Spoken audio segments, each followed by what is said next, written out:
بسم اللہ الرحمن الرحیم۔ آپ دیکھ رہے ہیں میرے چینل اسد اسلامک ویوز۔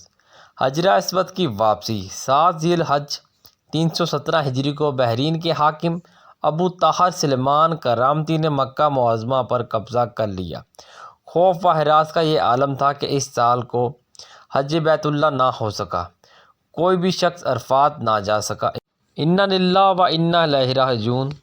یہ اسلام میں پہلا ایسا موقع تھا کہ حج بیت اللہ موقوف ہو گیا۔ اسی ابو طاہر کرامتی نے حجر اسود کو بیت اللہ سے نکالا اور اپنے ساتھ بحرین لے گیا۔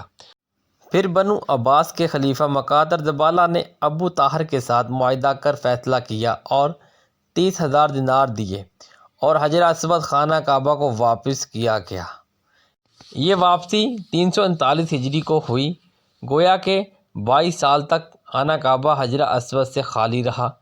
جب فیصلہ ہوا کہ حجر اسود کو واپس کیا جائے گا تو اس سلسلہ میں خلیفہ وقت نے ایک بڑے عالم محدث عبداللہ کو حجر اسود کی وصولی کے لیے ایک وفد کے ساتھ بحرین بھجوایا۔ یہ واقعہ علامہ سیوطی کی روایت سے اس طرح نقل کیا گیا ہے کہ جب شیخ عبداللہ بحرین پہنچے تو بحرین کے حاکم نے ایک تقریب کا اہتمام کیا جہاں حجر اسود کو ان کے حوالے کیا جائے گا۔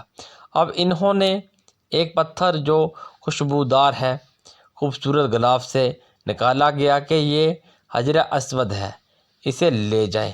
محدث عبداللہ نے فرمایا کہ نہیں، بلکہ حجر اسود میں 2 نشانیاں ہیں، اگر اس میں یہ نشانیاں پائی جائیں تو یہ حجر اسود ہوگا، ورنہ نہیں۔ ایک تو یہ کہ یہ ڈوبتا نہیں ہے، دوسری یہ کہ آگ سے بھی گرم نہیں ہوتا۔ اس پتھر کو جب پانی میں ڈالا گیا تو ڈوب گیا، پھر آگ میں اسے ڈالا گیا تو سخت گرم ہو گیا، یہاں تک کہ پھوٹ گیا۔ محدث عبداللہ نے فرمایا یہ ہمارا حجر اسود نہیں۔ پھر دوسرا پتھر لایا گیا، اس کے ساتھ بھی یہی عمل ہوا اور وہ پانی میں ڈوب گیا اور آگ پر گرم ہو گیا۔ فرمایا کہ ہم اصل حجر اسود ہی لیں گے۔ پھر اصل حجر اسود لایا گیا اور آگ میں ڈالا گیا تو ٹھنڈا نکلا، پھر پانی میں ڈالا گیا تو وہ پھول کی طرح پانی کے اوپر تیرنے لگا۔ تو محدث عبداللہ نے فرمایا یہی ہمارا حجر اسود ہے اور یہی خانہ کعبہ کی زینت ہے اور یہی جنت والا پتھر ہے۔ اس وقت ابو طاہر کرامتی نے تعجب کیا اور پوچھا کہ یہ باتیں آپ کو کہاں سے ملی ہیں؟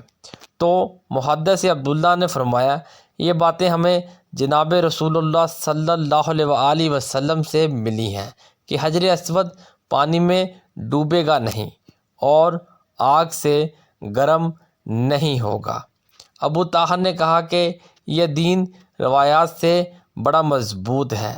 جب حجر اسود مسلمانوں کو مل گیا تو اسے ایک کمزور اونٹنی کے اوپر لادا گیا جس نے تیز رفتاری کے ساتھ اسے خانہ کعبہ پہنچایا۔ اس اونٹنی میں زبردست قوت آ گئی، اس لیے کہ حجر اسود اپنے مرکز بیت اللہ کی طرف جا رہا تھا، لیکن جب اسے خانہ کعبہ سے نکالا گیا تھا اور بحرین لے جا رہے تھے تو جس اونٹ پر لادا جاتا وہ مر جاتا، حتیٰ کہ بحرین پہنچتے تک 40 اونٹ اس کے نیچے مر گئے۔